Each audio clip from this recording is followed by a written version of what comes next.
अस्सलाम वालेकुम स्टूडेंट। हम डिस्कस कर रहे थे properties of conjugate and modulus of a complex number. और उसमें ये प्रीवियस वीडियो में हम एक प्रॉपर्टी डिस्कस कर चुके हैं। सो यहाँ पर हम जो सेकंड प्रॉपर्टी है उसको डिस्कस करेंगे। और सेकंड प्रॉपर्टी हमारे पास होगी कि किसी भी कॉम्प्लेक्स नंबर का अगर दो दफ़ा कॉन्जुगेट लिया जाए, सो किसी भी कॉम्प्लेक्स नंबर का अगर आप दो दफ़ा कॉन्जुगेट लेंगे तो वो इक्वल आ जाएगा ओरिजिनली कॉम्प्लेक्स नंबर के। इस चीज़ को प्रूव करने के लिए एक एग्जांपल से स्टार्ट लेंगे। और एग्जांपल में हमारे पास कोई भी कॉम्प्लेक्स नंबर आ सकता है। कोई भी कॉम्प्लेक्स नंबर आपने स्टूडेंट कंसिडर करना है। यहाँ पे मैं यहाँ पर कॉम्प्लेक्स नंबर z ले रहा हूँ, 2+3 आयोटा। प्रूफ मैंने ये करना है कि मैंने इस कॉम्प्लेक्स नंबर का दो दफ़ा कॉन्जुगेट लेना है। उसका आंसर आना चाहिए वापस कॉम्प्लेक्स नंबर।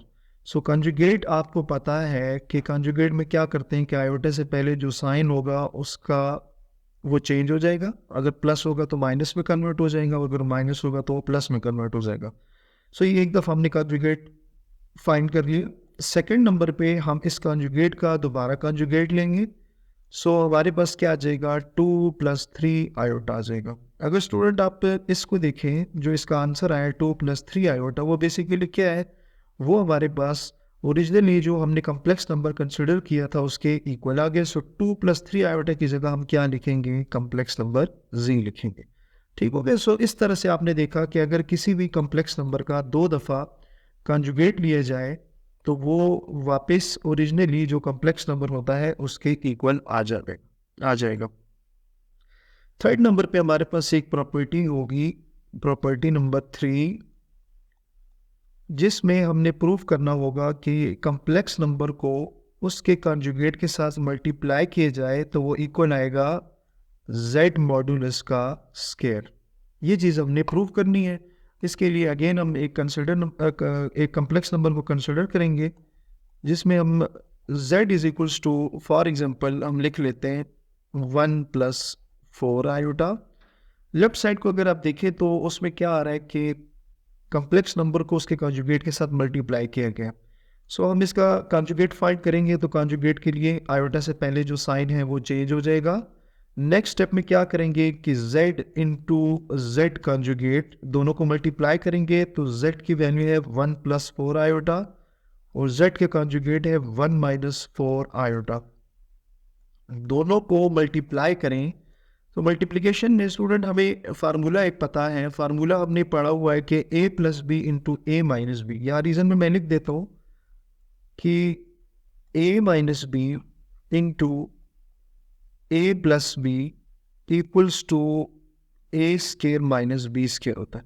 तो हमारे पास यहाँ देख सकते हैं कि a+b इंटू a-b है। इसको आप उसी तरह से फार्मूले की फॉर्म में कन्वर्ट करेंगे तो आ जाएगा a² - b²। अगले स्टेप में क्या करेंगे, इनको सिंप्लीफाई कर लेंगे। z into z bar is equals to 1² 1 होता है माइनस 4, यहाँ पर 4 आयोटा के ऊपर स्केयर भी आएगा तो 4 का स्केयर आपके पास 16 की इक्वल होगा और iota square as it is आ जाएगा। z into z bar will be equals to 1 - 16, iota square की वैल्यू -1। सिंप्लीफाई करेंगे मज़ीद इसको तो 1 माइनस माइनस प्लस 16 आ जाएगा। हमने लेफ़्ट साइड कंप्लीट कर ली है। इस लेफ़्ट साइड को किसी भी इक्वेशन से आप डिनोट करेंगे। इक्वेशन आप इसको 1 का नाम दे दें। ये आपके पास लेफ़्ट साइड आ गई है। अब आएंगे राइट साइड पे और राइट साइड हमारे पास क्या था, राइट साइड ये था कि 9 z मॉड्यूलस का स्केयर, ये हमारे पास राइट साइड थी। ये हमने प्रूफ करनी है कि इसकी जो वैल्यू है, इसका जो आंसर है वो इक्वेशन नंबर 1 के इक्वल आने चाहिए। हम कहेंगे कि एज z की वैल्यू हमने कॉम्प्लेक्स नंबर लिया था शुरू में, वो था 1+4 आयोटा, 1+4 आयोटा।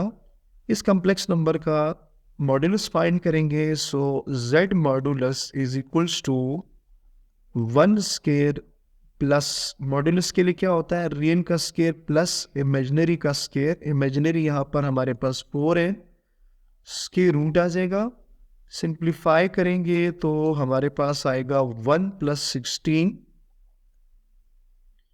और इसका अगर आप स्केल लें तो आंसर आ जाएगा 17। और जो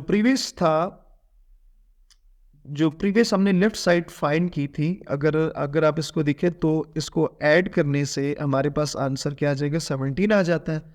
सो हम इस जो न्यू इक्वेशन है इसको इक्वेशन का नाम दे देंगे। सो ये हमारे पास आ गई है इक्वेशन नंबर 1 जिसका आंसर है 17। और जब हमने राइट साइड फाइंड की तो उसका आंसर भी क्या आ रहा है, 17 आ रहा है। सो हम कह सकते हैं कि from equation 1 and 2 z into z bar is equals to z conjugate का होल स्केयर। सो ये हमारे पास प्रॉपर्टी नंबर 3 थी जो कि हमने प्रूव की है। नेक्स्ट प्रॉपर्टी अब डिस्कस कर लेते हैं जो कि प्रॉपर्टी नंबर 4 होगी। So property number 4 is equals to, उसमें क्या आएगा कि दो कॉम्प्लेक्स नंबर को ऐड करें और उसका कंजुगेट फाइंड करें। सो उसका आंसर आना चाहिए z1 conjugate plus z2 conjugate के इक्वल आना चाहिए। इसको प्रूव करने के लिए हमें एक एग्जांपल की ज़रूरत होगी। एग्जांपल में कोई भी कॉम्प्लेक्स नंबर आप ले सकते हैं। सो मैं यहाँ पर दो कॉम्प्लेक्स नंबर कंसिडर करूँगा। एक z1 जो कि 1 + 2 आयोटा है, दूसरा z2 है 3 + 4 आयोटा। स्टूडेंट यहाँ पे आप general complex number a + b iota into c + d iota भी ले सकते हैं, या चाहे आप स्पेसिफिकली कोई एग्जांपल जैसे कॉम्प्लेक्स नंबर z1 है, ये मेरे पास एक पर्टिकुलर एक कॉम्प्लेक्स नंबर है, इसी तरह z2 भी हमारे पास एक कॉम्प्लेक्स नंबर है। तो आप इसके थ्रू भी इस जो प्रॉपर्टी है इसको सेटिस्फाई करा सकते हैं, या अगर आप जनरली कोई कॉम्प्लेक्स नंबर लेना चाहें तो आप उसके थ्रू भी ये प्रॉपर्टी सेटिस्फाई कर सकते हैं। सो पहला स्टेप क्या है, अगर लेफ्ट साइड पे देखें कि दोनों कॉम्प्लेक्स नंबर आपस में ऐड होंगे। सो हमारे पास क्या आ जाएगा, 1 + 2 आयोटा प्लस 3 + 4 आयोटा। दोनों को अगर ऐड किया जाए तो आ जाएगा 4 + 6 आयोटा। अब क्या है कि दोनों जो z प्लस z2 आपने ऐड किया है इसका कंजुगेट फाइंड करना है, तो ये आ जाएगा 4 - 6 आयोटा।